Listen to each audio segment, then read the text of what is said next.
राधे राधे सभी को। कल 23 तारीख को देवउठनी एकादशी और तुलसी विवाह है। देवउठनी एकादशी के दिन हम अपने देवताओं को उठाते हैं। उसके लिए हमें सिंगाड़े, मीठा, कोई भी मीठा घर में भी बना सकते हैं, मार्केट से भी ला सकते हैं, कुछ भी ला के, और जिससे हम गेहूँ छानते हैं वो छन्नी टाइप में, और नीचे घेरू से देवता बनाए जाते हैं, पैरों के चिन्ह बनाए जाते हैं। कुछ लोग दीवारों पे भी बनाते हैं। शहरों में ये सब चीज़ें थोड़ा कम हो गई हैं, पर फिर भी जितना जिससे हो सकता है अपने देवता बनाइए, उनके ऊपर ये सारी चीज़ें रख दीजिए प्रसाद के रूप में, और बाद में ऊपर से छन्नी ढक देते हैं। छन्नी ढकने के बाद में शाम को दिया जलाते हैं और फिर अपने देवताओं को उठाते हैं। उसके लिए बोलते हैं, उठो देवा जागो देवा, इस तरह करके अपने देवताओं को उठाया जाता है और हमारी देवउठनी एकादशी मनाई जाती है।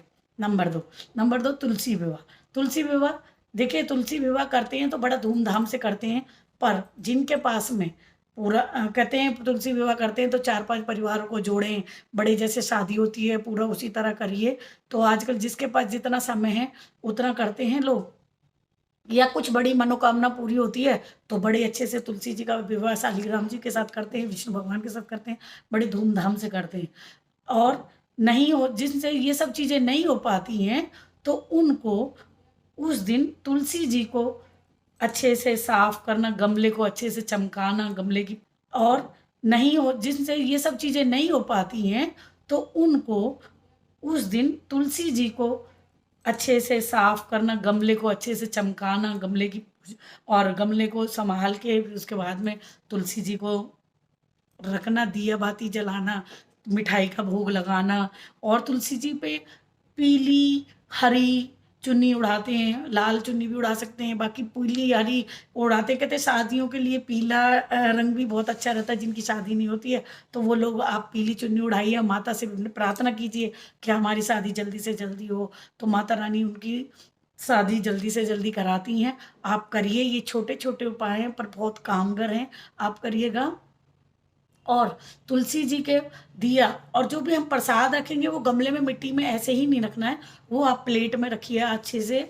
और दिया दिया हमेशा थोड़ा सा दूर जलाइए, जिससे कि उसकी लौ से तुलसी जी के पत्ते ना मुड़ जाएं, तुलसी माता को कुछ परेशानी ना हो। और उस टाइम में हमें बैठकर वहाँ पे तुलसी जी के 108 नाम हैं उनको बोलना चाहिए। अगर हम ये सब एक माला कर लें, नहीं कर पाते हैं तो कम से कम ओम नमो भगवते वासुदेवाय, ओ हरि बोल, इस तरह के मंत्रों का जाप कीजिए।